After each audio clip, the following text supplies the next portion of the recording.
My name is Chloe, and my life has been turned upside down, not once, but twice. To understand how, I should start at the beginning. I was born to loving parents, Mark and Lisa Smith, in a small suburban town. My dad was a journalist, and my mom worked as a nurse. We weren't rich, but we were happy. Life was pretty normal until I turned 12, when everything changed. It was a rainy Tuesday evening, and my parents were driving home from a dinner party. I was at home with my grandma, watching a silly cartoon when the phone rang. I'll never forget the chill that ran down my spine as I heard my grandma's muffled sobs from the kitchen. The next few days were a blur. My mom had died on impact, and my dad had survived, but barely. When I finally saw him in the hospital, he was a shadow of the man I had known. His legs were crushed, and the doctors said he would never walk again. Chloe, he croaked, reaching for my hand. I'm so sorry, sweetie. I'm so sorry. I didn't understand why he was apologizing. It wasn't his fault. A drunk driver had crashed into their car. But as I grew older, I realized he was apologizing for what our lives had become, the struggles we would face, the mother I had lost, and the father he thought he could no longer be. Despite it all, my dad, Mark Smith, was stronger than he gave himself credit for. Once he was out of the hospital and settled into his wheelchair, he threw himself into his work. He had always been a talented writer, and now he channeled all his energy into his job as an editor at the city's major newspaper. As I entered my teens, Dad made sure I had everything I needed. He encouraged me to join clubs, make friends, and have as normal a life as possible. But the truth was, I preferred spending time with him. We'd watch old movies, argue about books, and he'd help me with my homework. When it was time for college, Dad insisted I go away to school. You need to spread your wings, kiddo, he said. Don't worry about me. I'll be fine. I was hesitant but knew he was right. So, I went to State University, majoring in accounting. There, I met Jessica, who would become my best friend. Through Jessica, I met her second cousin, Michael. Michael was kind and funny, and he didn't bat an eye when I told him about my dad. In fact, when he first met Dad, they hit it off immediately, bonding over their shared love of classic rock. Your old man's cool, Michael told me later, and you're pretty amazing for taking care of him all these years. Inside, I glowed with pride. For the first time since the accident, I felt like maybe, just maybe, I could have a normal life. A life with love, laughter, and even a family of my own someday. After graduation, life seemed to fall into place. I landed a job at a local tax service, and Michael started working as a long-haul truck driver. We dated for 2 years before he proposed on a crisp autumn evening in the park where we had our first date. I was over the moon, but there was one thing I needed to make clear. Yes, Michael, I said, but I can't leave my dad. He needs me. Michael's face broke into a wide grin. I wouldn't have it any other way. We'll all live together. Your dad's apartment is big enough for the 3 of us, right? The wedding was small but beautiful. Dad insisted on wheeling himself down the aisle to give me away. There wasn't a dry eye in the house. As I stood there, hand in hand with Michael, I felt like I was living a fairy tale. But every fairy tale has its villains, and mine were my mother-in-law, Karen, and my sister-in-law, Emily. From the moment I met them, it was clear they didn't approve of me. So, your father is handicapped? Karen asked during our first meeting, her nose wrinkling as if she'd smelled something unpleasant. He's disabled, I corrected, trying to keep my tone neutral. But he works as an editor. How nice, she interrupted, clearly uninterested. Michael, darling, are you sure about this? There are so many nice girls from good families. I felt my face flush with anger and shame, but Michael jumped to my defense. Mom, Chloe's from a good family. Her dad's disability doesn't change that. I love her, and that's all that matters. That silenced Karen, but the disapproval lingered in her eyes. Emily, taking cues from her mother, was equally cold. After the wedding, true to his word, Michael moved in with Dad and me. Our life settled into a comfortable routine. I worked at the tax office. Michael was on the road for days at a time, and when he was home, we'd all have dinner together. But whenever Karen and Emily visited, the atmosphere in our home changed. They'd strut around like they owned the place, barely acknowledging Dad's presence. Once, I overheard Karen muttering to Emily, "It's a shame. Michael could have done so much better. Now he's stuck with this girl and her crippled father. What if they have children? Can you imagine the genes?" I was furious but bit my tongue for Michael's sake. I tried to keep the peace, but it was getting harder and harder. One evening, after a particularly tense visit from Karen and Emily, I broke down in tears, feeling utterly overwhelmed. Michael found me in our bedroom, sobbing uncontrollably. Hey, hey, he said softly, pulling me into his arms. What's wrong? Between hiccuping breaths, I managed to say, It's your mom and sister. They hate me. They think I'm not good enough for you because of Dad. Michael's expression hardened. That's ridiculous. You and your dad are my family now. If they can't accept that, it's their problem, not ours. His words provided some comfort, but I couldn't shake the feeling that this was just the beginning of our troubles with Karen and Emily. As the months passed, Michael's trucking business began to flourish. He was constantly on the road, crisscrossing the country in his big rig. I missed him terribly when he was gone, but I threw myself into my work at the tax office and spent my evenings keeping Dad company. One crisp autumn evening, while I was helping Dad into bed, Michael called. His voice crackled with excitement over the phone. Flo, I've been thinking, he said. How would you feel about buying a townhouse? It would be easier for your dad to move around in a wheelchair, and he could spend more time outside. Plus, you could have a garden, something to keep you busy when I'm on the road. The more he spoke, the more I warmed to the idea. I glanced at Dad, who was pretending not to eavesdrop. What do you think, Dad? I asked, putting the phone on speaker. Dad's eyes lit up. A garden would be nice, he admitted, and it would be easier to get outside. That settled it. Over the next few weeks, we threw ourselves into house hunting. We finally found the perfect place, a spacious townhouse with wide doorways, a roll-in shower for Dad, and a beautiful backyard. Taking out a mortgage was daunting, but with Michael's income, my salary, and the rent from Dad's old apartment, we managed to make it work. We moved in on a sunny spring Saturday, and I'll never forget the look on Dad's face as he wheeled himself out onto our new patio. This is perfect, sweetie, he said, his eyes moist with gratitude. Thank you. The next few months were idyllic. We settled in, making the place our own. I planted a small vegetable garden, and Dad would sit outside for hours, soaking up the sun and fresh air. Then came the housewarming party. We invited friends, colleagues, and yes, Karen and Emily. The party was in full swing when they arrived, fashionably late as usual. They sauntered in, eyeing everything with barely concealed envy. As we moved through the house, I could see the wheels turning in Karen's mind. When we reached the master bedroom, she turned to me with a sly smile. You know, Flo, she said, her voice low, this would be perfect for Michael and me. Why don't you send your father to a nursing home so I can move in here? I felt as though I'd been slapped. Excuse me.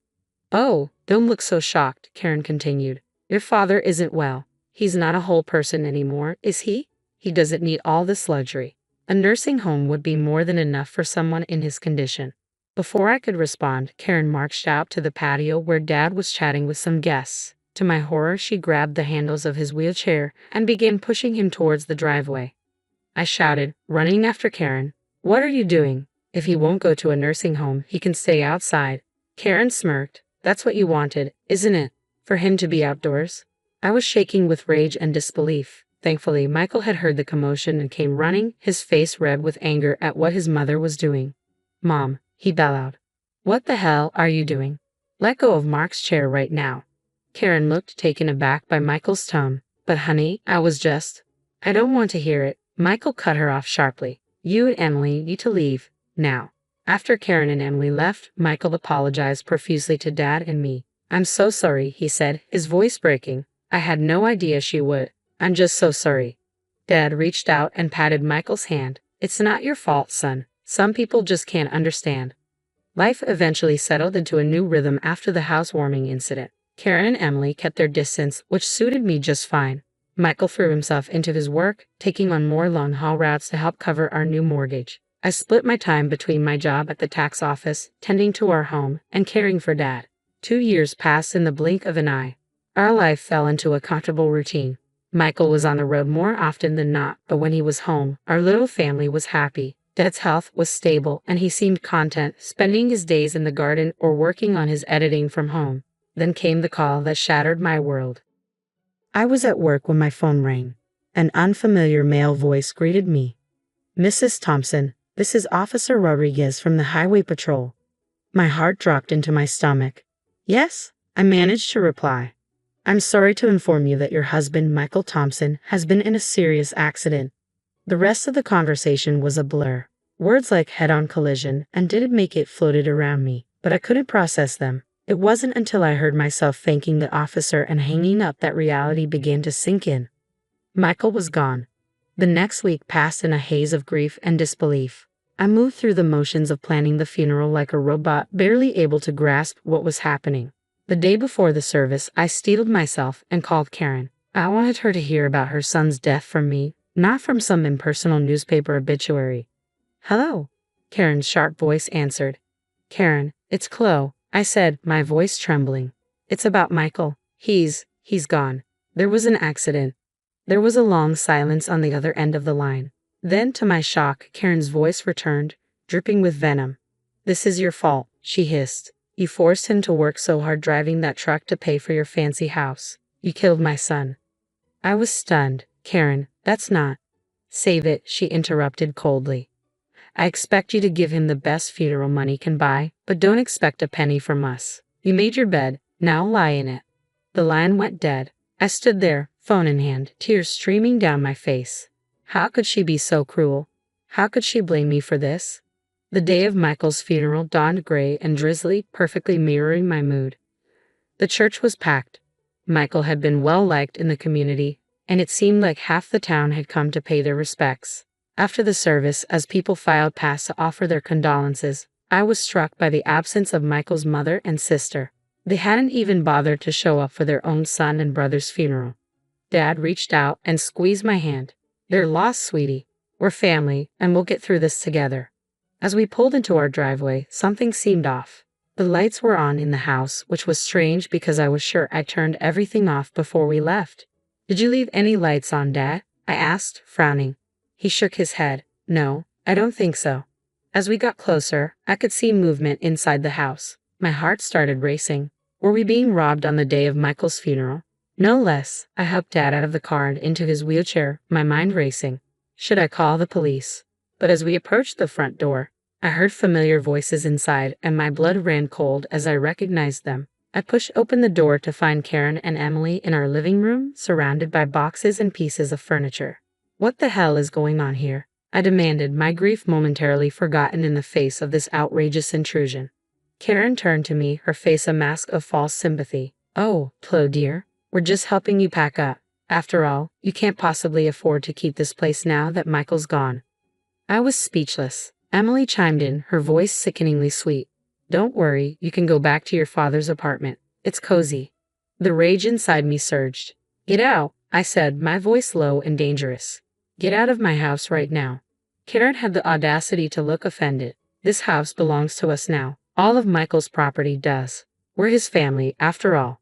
"Like hell you are," I exploded. "Where were you today at his funeral?" "Oh, that's right, you couldn't be bothered to show up." Karen waved her hand dismissively. "We were busy making arrangements. Now be a good girl and start packing. We'll meet you out by tomorrow." I couldn't believe what I was hearing. These women hadn't shed a tear for Michael, hadn't even attended his funeral, and now they were trying to kick us out of our home. "I'm calling the police," I said, pulling out my phone. Karen and Emily exchanged worried glances, clearly not expecting me to fight back. "Now, Chloe," Karen began, but I cut her off. "No, you have exactly 5 minutes to get out of my house before I call the cops. This is my home. Michael and I bought it together. You have no right to be here." Maybe it was the steel in my voice or the fire in my eyes, but Karen and Emily finally seemed to realize they'd gone too far. They gathered their things and left, but not before Karen turned to me with a sneer. "This isn't over, Chloe. You'll be hearing from our lawyers." The days following Michael's funeral were a blur of grief, anxiety, and paperwork. I threw myself into sorting out Michael's affairs, driven both by a need to stay busy and by a fear that Karen and Emily might try to claim what wasn't rightfully theirs. A week after the funeral, my heart raced when I received a call from a local law firm. I braced myself, expecting it to be Karen following through on her legal threats. "Mrs. Thompson," a crisp, professional voice asked. "This is James Anderson from Anderson and Partners. I'm calling regarding your late husband's will." A glimmer of hope sparked within me. "His will? I didn't even know he had one." "Yes, ma'am," Mr. Anderson continued. "Mr. Thompson came to see us about 6 months ago. He asked that we contact you in the event of his passing." I scheduled an appointment for the next day, my mind racing with questions. Why hadn't Michael mentioned this? What did it mean? The following morning, I wheeled Dad into Mr. Anderson's office. The lawyer greeted us warmly, his kind eyes crinkling at the corners. "Mrs. Thompson, Mr. Smith, thank you for coming in," he said, gesturing for us to sit near his desk. "I'm very sorry for your loss." Mr. Anderson opened a file on his desk. "As I mentioned on the phone, your husband came to see us to draft his will. He was very clear about his wishes." I held my breath as Mr. Anderson began to read. "I, Michael Thompson, Dean of sound mind, do hereby bequeath all my worldly possessions to my beloved wife, Chloe Thompson." I gasped, and Dad's grip on my hand tightened. Mr. Anderson continued, "This includes our home, my truck, and all our savings. It is my wish that she'll use these resources to care for herself and her father, Mark Smith, whom I have come to love as my own." Tears streamed down my face. Even from beyond the grave, Michael was looking out for us. "There's more," Mr. Anderson said gently. "Mr. Thompson also left a letter for you." He handed me an envelope. With trembling hands, I opened it and began to read. "My dearest Chloe," the letter began, "if you're reading this, it means I'm gone. I'm so sorry for leaving you and Mark.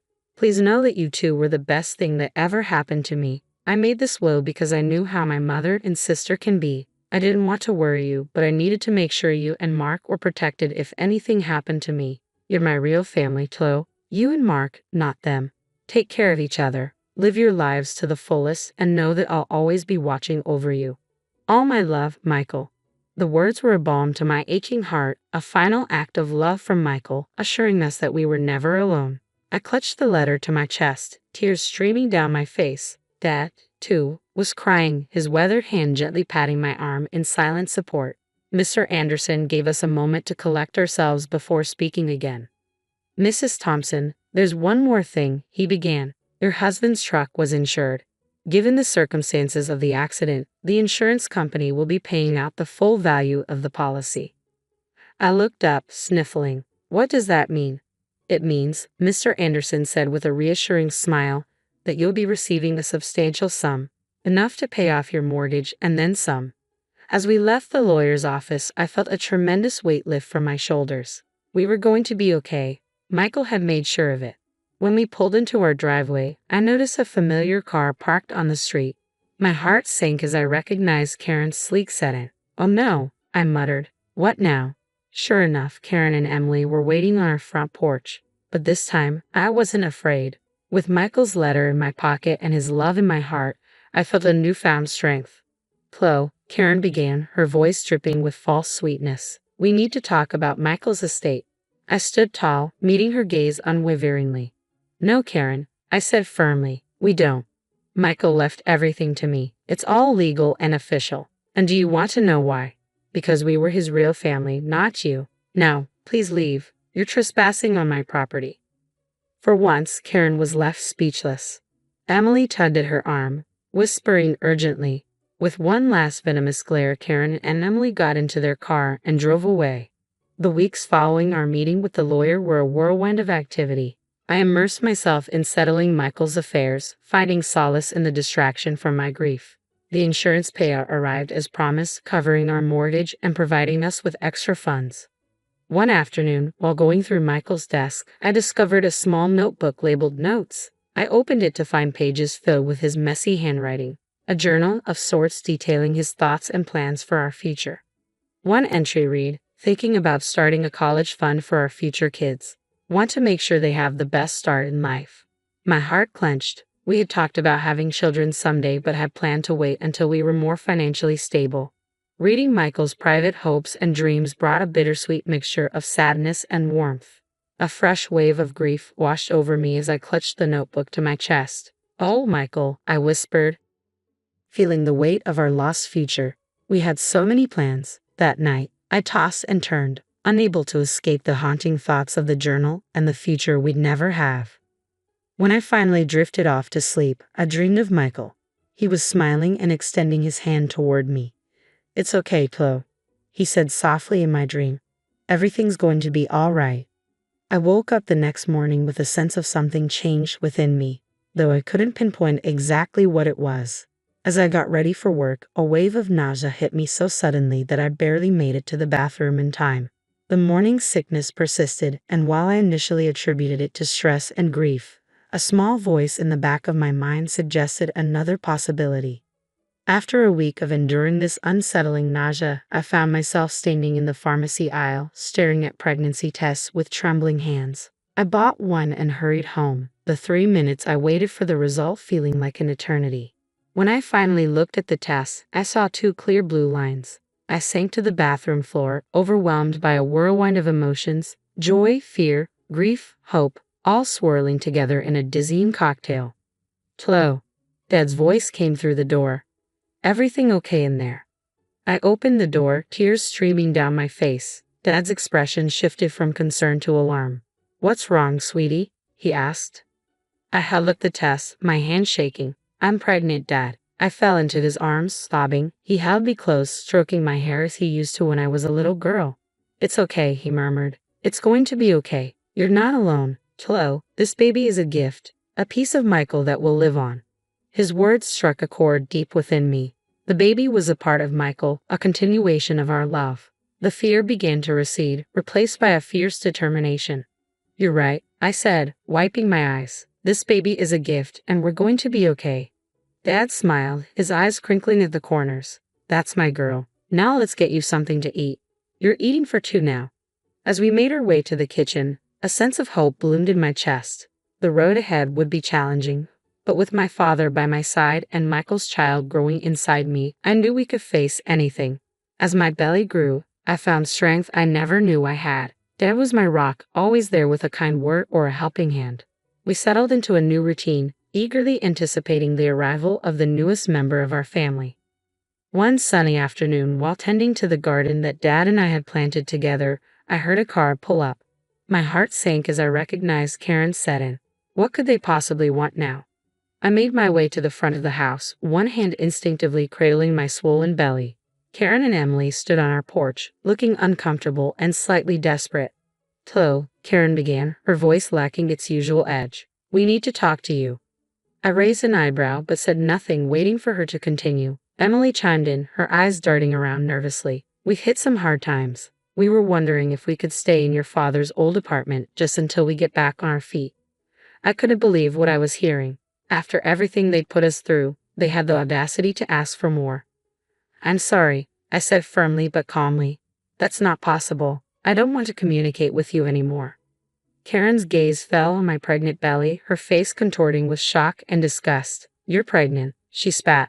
"Already, you little—" I felt a surge of anger but pushed it down. I didn't want my baby to have such a grandmother and aunt.